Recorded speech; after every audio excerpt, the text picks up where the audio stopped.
Shalom Bapak Ibu Saudara yang saya kasihan Tuhan, selamat pagi dan selamat beribadah buat kita semua. Biarlah kasih Tuhan akan selalu menyertai kita. Mari kita bersatu dalam doa. Segala pujian, hormat, kemuliaan bagi nama-Mu Tuhan, buat kasih setiamu yang tidak pernah berubah dalam kehidupan kami. Hari ini Bapa, kami ingin melihat bahwa Tuhan itu selalu bekerja bagi kami. Tuhan itu selalu ada dalam kehidupan kami, dan ajarilah kami untuk tetap percaya bahwa Yesus Kristus adalah Tuhan dan Juru Selamat bagi kami. Terima kasih Bapa buat sidang jemaat yang telah Tuhan bawa ke tempat ini. Biar mereka juga mendapatkan sesuatu yang baru, pewahyuan yang baru, bahkan biarlah kehidupan mereka semakin hari makin bertumbuh dan berbuah dalam Tuhan. Terima kasih Bapa, sekali lagi kami serahkan firman Tuhan yang akan kami dengarkan bersama-sama pada saat ini ke dalam tangan Tuhan. Hanya di dalam nama Tuhan Yesus kami telah berdoa dan mengucap syukur. Haleluya. Amin. Bapak Ibu Saudara yang saya kasihan Tuhan, pada saat ini dan kena sebentar lagi hari Jumat minggu depan kita akan mendengarkan atau kita akan beribadah untuk memperingati itu hari Paskah.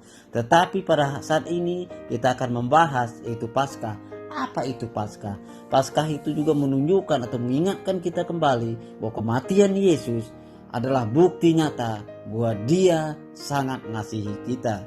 Atau kalau kita bisa melihat, atau saya ingin katakan kepada kita bahwa mari kita buka di dalam 1 Korintus pasal 15 ayat 17 sampai 19. Di sana sangat jelas dikatakan bahwa kita akan baca 1 Korintus 15 ayat 17 sampai 19. Dan jika Kristus tidak dibangkitkan, maka sia-sialah kepercayaan kamu dan kamu hidup di dalam dosamu.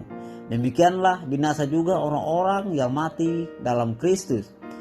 Jikalau kita hanya dalam hidup ini saja menaruh pengharapan pada Kristus, maka kita adalah orang-orang yang paling malang dari segala manusia. Ayat yang ke-20. Tetapi orang benar ialah bahwa Kristus telah dibangkitkan dalam mati sebagai yang sulung di antara orang-orang yang telah mati.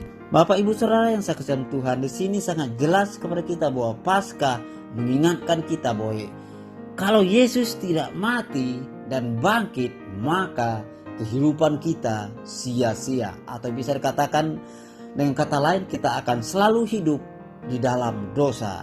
Kenapa? Karena tidak ada orang yang bisa menyelamatkan kita, dan tidak ada pengorbanan yang bisa menebus dosa kita. Tetapi karena Yesus begitu mencintai saya dan saudara, Dia rela mati di atas kayu salib, dikuburkan dan bangkit untuk menyediakan tempat bagi kita. Dan di sini saya juga ingin membagikan beberapa hal tentang Paskah. Yang pertama adalah Paskah adalah penggenapan. Kenapa Paskah adalah penggenapan? Karena di dalam Yesaya juga dikatakan bahwa ada domba yang harus dikorbankan. Domba itu adalah Yesus. Yesus menjadi korban utama dalam kehidupan kita, supaya kita bisa diselamatkan, supaya kita bisa ditebus dari dosa, supaya kehidupan kita bisa diubahkan. Oleh karena itu Bapak Ibu Saudara yang saya kasihi Tuhan, ingatlah bahwa Paskah adalah penggenapan akan janji Tuhan, bahwa Dia percaya dan Dia berjanji bahwa orang yang percaya kepada Dia ketika dia mati, maka dia hanya mati secara fisik, tetapi rohnya akan bersama dengan Tuhan. Dan itu juga bisa kita lihat di dalam Yesaya 53 ayat 7 sampai 8. Yesaya 53 ayat 7 sampai 8 berbunyi demikian. Yesaya 53 ayat 7 sampai 8. Dia dianiaya, tetapi Dia membiarkan diri ditindas dan tidak membuka mulutnya, seperti anak domba yang dibawa ke pembantaian. Seperti induk domba yang keluh di depan orang-orang yang menggunting bulunya, ia tidak membuka mulutnya.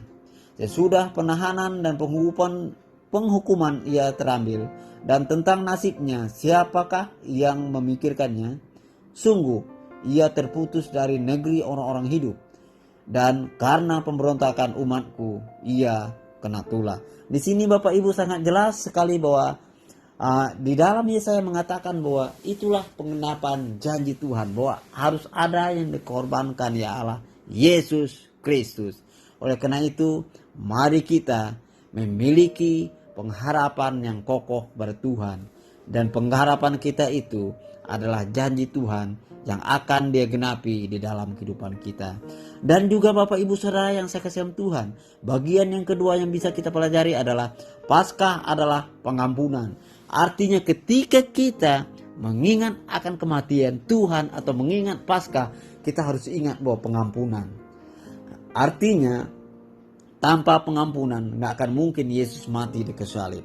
Tetapi karena Yesus telah mengampuni saya dan saudara tentang semua dosa kita, dosa pembunuhan, dosa perzinahan, dosa pencurian, dan semua dosa yang telah kita perbuat, Tuhan telah ampuni. Sehingga Tuhan telah mati di atas kayu salib. Oleh karena itu Bapak Ibu Saudara yang saya kasihi dalam Tuhan, di sini dikatakan juga bahwa terdapat di dalam Matius 27 ayat 27 sampai 28 berbunyi demikian. Matius 27 ayat 27 sampai 28. Kemudian terseduh-seduhlah wali negeri membawa Yesus ke gedung pengadilan, lalu memanggil seluruh pasukan berkumpul sekeliling Yesus. Mereka menanggalkan pakaiannya dan mengenakan jubah ungu kepadanya. Arti jubah ungu Bapak Ibu Saudara yang saya kasih Tuhan itu adalah suatu kemuliaan. Dan ketika mereka menaruh jubah ungu, mereka tidak sadar bahwa mereka lagi memberikan kemuliaan kepada Tuhan. Bapak Ibu Saudara yang saya kasih Tuhan, marilah kita saling mengampuni, saling memaafkan satu sama lain. Bukan karena ini adalah hari Paskah, tetapi Paskah bagi kita adalah setiap hari. Artinya setiap hari Tuhan mengampuni kita. Kita juga harus setiap hari mengampuni orang-orang bersalah kepada kita. Dan yang selanjutnya Bapak Ibu, Paskah adalah pemulihan. Ketika kita mendengar kata pemulihan, artinya Tuhan akan memulihkan kehidupan kita. Tuhan akan memberikan perubahan demi perubahan dalam kehidupan kita.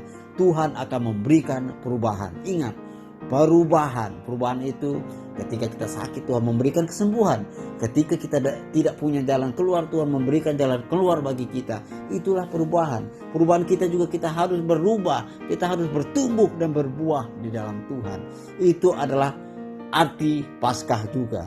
Kenapa? Karena di dalam Roma 3 ayat 25 jelas mengatakan kepada kita. Roma 3:25 berbunyi demikian. Kristus Yesus telah ditentukan Allah menjadi jalan perdamaian karena iman. Dalam darahnya, hal ini dibuatnya untuk menunjukkan keadilannya, karena ia telah membiarkan dosa-dosa yang telah terjadi dahulu pada masa kesabarannya. Bapak Ibu Saudara yang saya kasihi Tuhan, sangat jelas di sini dikatakan bahwa Allah telah memberi jalan perdamaian. Jalan itulah yang harus kita lalui, yaitu jalan Yesus Kristus, jalan kebangkitan, jalan pengampunan, jalan yang penuh dengan kedamaian, dan jalan yang membawa perubahan dalam kehidupan kita. Arti jalan itulah yang harus kita lalui. Tuhan telah menunjukkan jalannya adalah jalan perdamaian yang Tuhan berikan kepada kita. Dia telah memperdamaikan dirinya dengan kita orang-orang berdosa, sehingga kita layak dipanggil anak-anak Allah. Bapak Ibu Saudara yang saya kasihi Tuhan, ingat, Tuhan telah memberi pemulihan kepada kita, dan Dia telah memberi jalan kepada kita. Jalan itulah yang harus kita lalui, jalan itulah yang harus kita tempuh, yaitu jalan bersama dengan Yesus. Kenapa? Karena Yesus adalah jalan kebenaran dan hidup. Artinya ketika kita berjalan bersama dengan Tuhan, kita memiliki hidup. Bukan hanya hidup secara jasmani, tetapi juga kita hidup secara rohani. Ketika kita hidup secara jasmani dan rohani, kita akan mendapatkan apa yang menjadi hak kita, yaitu hak kedamaian, hak ketenangan, hak sukacita, bahkan hak hidup yang penuh dengan kelimpahan. Dan yang selanjutnya Bapak Ibu, Paskah adalah jaminan. Ketika kita mendengarkan jaminan, artinya seperti kita menggadaikan sebuah surat berharga, atau contoh kita menggadaikan BPKB motor kita ke Pegadaian. Artinya ketika kita menggadaikan, ada hal yang kita dapatkan, dan Yesus adalah jaminan. Jaminan apa? Jaminan kesehatan, jaminan kekayaan, jaminan sukacita, jaminan pengampunan, jaminan pemulihan, dan jaminan damai sejahtera yang abadi, dan jaminan cinta, kasih, dan setia. Bapak Ibu, kita melihat bahwa di dalam Roma 6 ayat 23, Roma 6 ayat 23 berbunyi demikian. Roma 6 ayat 23, sebab upah dosa ialah maut, tetapi karunia Allah ialah hidup yang kekal dalam Kristus Yesus Tuhan kita. Inilah jaminan yang Tuhan berikan kepada kita, yaitu hidup yang kekal. Hidup yang kekal telah Tuhan berikan kepada kita yaitu di hari Paskah atau ketika Yesus Kristus mati bagi kita. Jaminan itu adalah jaminan yang kekal, yang gak bisa diubah, yang gak bisa dibatalkan. Kenapa? Karena Yesus telah memberikan jaminan yang kekal kepada kita, yaitu dirinya sendiri. Dia mati untuk saya dan saudara. Bapak, Ibu, Saudara, yang selanjutnya, Paskah adalah kemenangan. Ketika kita mengingat tentang Paskah, kita ingat bahwa Yesus telah memberikan kemenangan kepada kita. Menang atas maut, menang atas kemiskinan, menang atas penderitaan, menang atas kekecewaan, dan menang atas segala sesuatu. Itu makanya Tuhan Yesus mengatakan bahwa kita lebih daripada pemenang. Kenapa? Karena Yesus yang telah berperang melawan penyakit-penyakit kita. Yesus yang telah berperang melawan kemiskinan kita.